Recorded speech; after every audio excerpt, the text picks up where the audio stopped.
সন্ধ্যা রাতে এশার সালাতের পরে যদি বিতর পড়ে নেওয়া হয় তাহলে মধ্যরাতে বা শেষ রাতে বা রাতের আর কোনো এক সময়ে তাহাজ্জুদ পড়া যায় কি না। সম্মানিত দিনী ভাই বোন, আসলে বিষয়টি এরূপ যে রাসূল সাল্লাল্লাহু আলাইহি সাল্লাম একাধিক হাদিসে বলেছেন যে মানুষের রাতের শেষ সালাত হবে বিতর।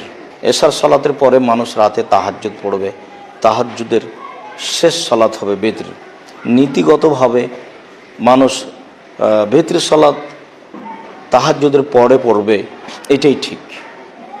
তবে মানুষ সন্ধ্যা রাতে যদি বিতর পড়ে নেয় তাহলে রাতের কোনো অংশে সে তাহাজ্জুদ পড়তে পারে। প্রথমত তাহাজ্জুদ নফল সালাত, আর রাতের এই সময়গুলি নিষিদ্ধ সময় নয়, কেননা এশার সালাতের পর থেকে নিয়ে ফজর পর্যন্ত, ফজরের সালাত আদায় করা পর্যন্ত এই মধ্যের সময়টুকু নিষিদ্ধ সময় নয়। রাসূল সাল্লাল্লাহু আলাইহি সাল্লাম সূর্য ডোবার সময়, সূর্য ওঠার সময়, আর যখন সূর্য মাথার উপরে, এই তিন সময়ে সালাত আদায় করতে নিষেধ করেছেন।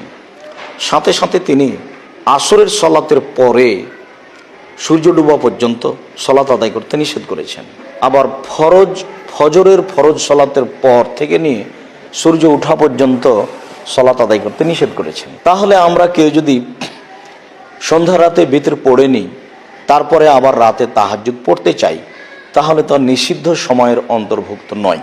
অত্র হাদিসের বিবরণ অনুযায়ী স্পষ্ট বোঝা যায় যে মানুষ বিতর সালাত পড়ে নেওয়ার পরেও যে কোনো সময় রাতে উঠে তাহাজ্জুদ পড়তে পারে। আর এমনিতেই রাসূল সাল্লাল্লাহু আলাইহি সাল্লাম বলেছেন, মানুষ রাতে উঠে সুন্দর করে ওযু করে 2 রাকাত সালাত আদায় করবে, তাহলে তাকে যারা আল্লাহকে ডাকে তাদের অন্তর্ভুক্ত করে দেওয়া হবে। যার কারণে রাসূল সাল্লাল্লাহু আলাইহি সাল্লাম বলেছেন, স্বামী জাগাবে স্ত্রীকে, স্ত্রী জাগাবে স্বামীকে, প্রয়োজনে পানি ছিটিয়ে দিয়ে রাতে সালাত আদায়ের জন্য তারা পরস্পরকে এভাবে সহযোগিতা করবে বলে রাসূল সাল্লাল্লাহু আলাইহি সাল্লাম বলেন। সম্মানিত দিনী ভাই বোন, আমরা আরও একটি স্পষ্ট করে এই প্রশ্নের উত্তরটি দিতে চাই যে রাসূল সাল্লাল্লাহু আলাইহি সাল্লাম স্বয়ং নিজেই বিতর সালাতের পরে 2 রাকাত সালাত আদায় করতেন, যদিও তা বসে তিনি করতেন। তাতে বোঝা যায় যে বিতর সালাতের পরেও নফল সালাত পড়া যায়। উম্মু সালামা রাদিয়াল্লাহু তাআলা আনহা বলেন, আন্নান নবী সাল্লাল্লাহু আলাইহি সাল্লাম কানা ইউসাল্লি বাদাল ভিতরে রাকাতাইনে। রাসূল সাল্লাল্লাহু আলাইহি সাল্লাম বিতরের পরে 2 রাকাত সালাত আদায় করতেন, যদিও তিনি তা খুব হালকা করতেন এবং তিনি বসে সালাত আদায় করতেন। হালকা হোক বসে হোক, তবুও তিনি তাহাজ্জুদ সালাতের পরে 2 রাকাত সালাত আদায় করতেন।